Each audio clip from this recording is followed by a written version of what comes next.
Bonjour à tous, c'est Lego Facile. Alors aujourd'hui, on va étudier comment construire facilement à la verticale. En gros, dans plusieurs sens.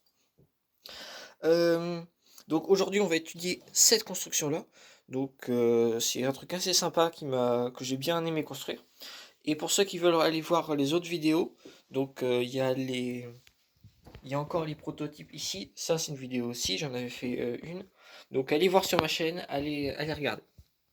Donc aujourd'hui, on va parler de cette construction. Alors, avant de commencer sur la construction, on va parler des quelques techniques pour construire facilement à la verticale. Alors, il n'y en a pas 36. On va faire le point avec la caméra. Hop. Voilà. Alors, les blocs pour la verticale, il n'y en a que quelques-uns. Donc, ceci, si je ne me trompe pas, voilà. Et voilà.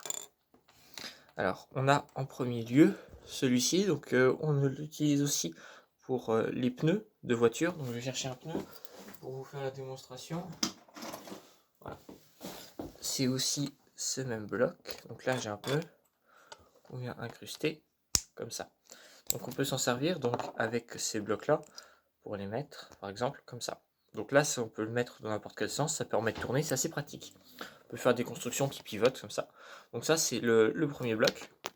Second bloc, celui-ci, donc avec un ou deux trous. Donc j'ai plus de deux trous parce que là, j'en ai avec trois trous ici. Donc ça existe un peu dans toutes les formes. Les trois trous sont un peu plus rares. Ceux-là sont beaucoup plus courants, dans lesquels on peut incruster ces petites barres. Donc ça, c'est des barres de Technics qu'on trouve aussi dans certaines boîtes. On les incruste comme ça. Et on peut enfin ajouter un bloc comme ça. Donc là, c'est plus fluide. Les mouvements de rotation sont beaucoup plus fluides. Et ça tient mieux. C'est plus collé. Là, vous voyez, il n'y a pas de jointure. Alors que là, il y a un petit écart. Donc voilà, c'est juste ça. Ça, c'est pas mal aussi. Enfin, il y a d'autres blocs comme ça. Donc ça, c'est très utile parce que ça tient super bien. Donc ça, c'est la version. En gros, je vais trouver la plus petite version. Voilà, la version que j'ai. Hop, on fait un peu le ménage. Donc ça, c'est assez stable. C'est vraiment très stable quand on construit. Et donc ça, c'est la version demi. Donc pareil. Il existe aussi celle-ci. Alors celle-ci, généralement, c'est quand on fait des incrustations dans les murs, quand on fait des boutons sur les portes et tout ça. Et c'est aussi très très bien. Ça marche, voilà, comme ça. Et ça tient bien. Voilà, donc ça, c'est les blocs. Et on utilise aussi ça.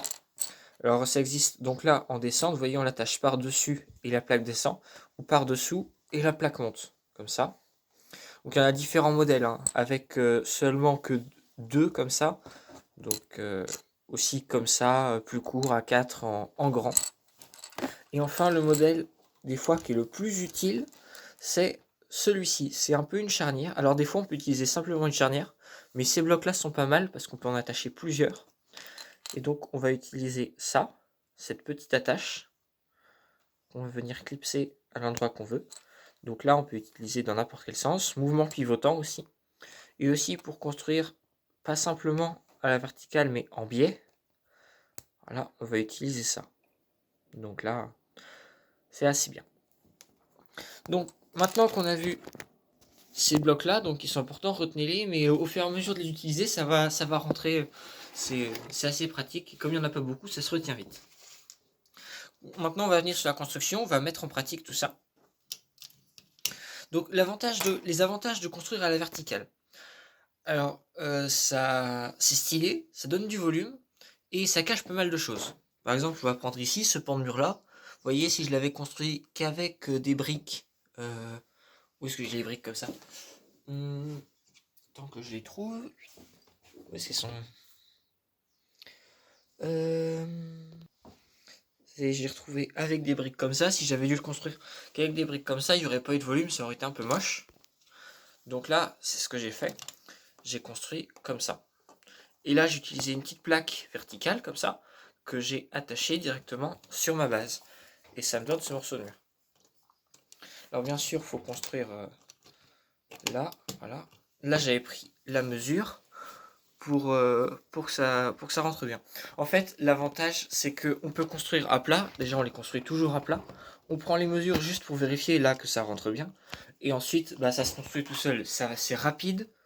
Enfin, ça dépend pourquoi, mais généralement, c'est rapide. On donne du volume. Et puis, c'est pas mal. Construire à la verticale, on utilise aussi les Technics. Alors là, j'ai fait juste un toit avec les Technics. J'ai enlevé le côté. L'avantage, c'est que comme je l'ai dit tout à l'heure, on peut utiliser ces petites pastilles bleues qu'on rentre et sur lesquelles on fixe. Là, j'ai fixé ça. Donc, on fixe les Legos, donc dans tous les sens. Là, ils sont fixés dans ce sens-là. Voilà. Donc, une nouvelle fois, ça donne du volume. On peut les faire, si je retire la cale, là, ça pivote avec les briques adaptées. Donc là, c'est une brique qui permet d'enclencher les barres de Technics dans les Lego. Donc c'est un peu plus compliqué, des fois on n'y arrive pas toujours. Mais voilà. Donc là, j'utilise encore le même style, donc ça. Et ça permet d'attacher tout un tas de trucs, notamment ça. C'est assez joli. Et ça permet, sur la verticale, de boucher les trous. Alors, je sais plus où j'ai montré ça. Mais, ah oui, par exemple ici, j'avais un trou, cette dalle-là, elle n'était pas censée être là, mais il me manquait, donc j'avais besoin de boucher. Donc j'ai mis ça sur laquelle j'ai fixé la dalle beige. Ah, elle n'a pas tenu. Voilà. Toujours penser à le côté esthétique. Par exemple ici aussi, j'aurais pu le faire en carré avec des blocs spéciaux, mais les blocs spéciaux en biais comme ça sont très difficiles à avoir, ceux qui sont préfabriqués. Donc là, pareil, j'ai mis des charnières, des blocs verticaux, et je les ai orientés. Résultat, ça me donne ça. Donc voilà, ça cache un peu la misère, des fois. On l'utilise pas mal.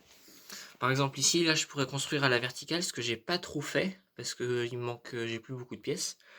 J'aurais pu construire à la verticale pour cacher les trous. Donc voilà, ça sert à ça.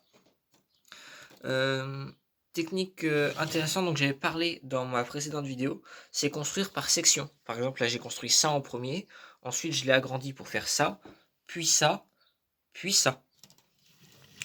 Vertical aussi, on va parler des arrondis. Alors arrondis, donc j'ai évoqué là avec des charnières, mais qu'on a avec des charnières donc plus compliquées à trouver cette fois-ci. Si j'arrive à la décrocher, un instant. Donc voilà, j'ai décroché. Ce sont ces charnières-là. Alors c'est assez difficile à trouver, c'est des vieux blocs. Donc comme ça, ça se plie dans n'importe quel sens. Et le but, c'est d'arriver à trouver une distance entre chaque bloc. Donc on construit à l'horizontale, hein, toujours, on met des plaques verticales. Alors là, ça se voit pas spécialement, mais ces petites plaques ici, là, qui sont à la verticale, et on construit par-dessus. Donc on le construit à plat, et le tendu à plat, et ensuite on pose les blocs donc, pour que ça fasse des petits triangles comme ça. Et c'est assez sympa. Donc ça cache aussi, ça permet de... Les plaques, ça cache les trous, et c'est joli. C'est l'avantage du vertical, c'est que ça donne un effet joli directement à n'importe quelle construction. Voilà. Là, c'est bien emboîté. Voilà. Et ensuite, faut le régler, bien entendu. Le régler pour que ça puisse, donc là, c'est réglé pour, ça puisse se refermer. Donc toujours avoir, même si un petit espace, en Lego, si vous regardez tous les professionnels, ce sera jamais impeccable. Il n'y a jamais tous les endroits, par exemple ici, il y a toujours un triangle de vide, il y a toujours un espace de vide. Donc c'est ce que je conseille, avoir le moins d'espace possible, mais toujours il y a toujours un peu de vide, il y a toujours du jeu dans les Lego partout, partout il y a du jeu. La verticale c'est aussi beaucoup de techniques. Alors les techniques ici là il y en a un exemple, donc avec ce grillage, faut agencer, faut passer du temps, beaucoup de temps à agencer. Donc là j'ai dû passer 2-3 heures rien que pour faire ça et l'attacher ici, parce que c'est vraiment monstre des fois. Donc voilà, faut utiliser, là j'ai pris des blocs, des tiges courbées, donc spéciales, auxquelles j'ai attaché les pics. Donc ça c'est simple, mais après c'est la tâche, faut toujours trouver les blocs compatibles. Alors j'ai trouvé ceux-là. Ces blocs-ci, donc ils sont attachés directement sur les Lego. Et finalement, donc on retrouve les charnières, donc ici là pour faire là des fenêtres, ou encore une charnière ici pour faire la parabole. Donc c'est toujours sympa. Et la dernière chose, c'est les décorations murales.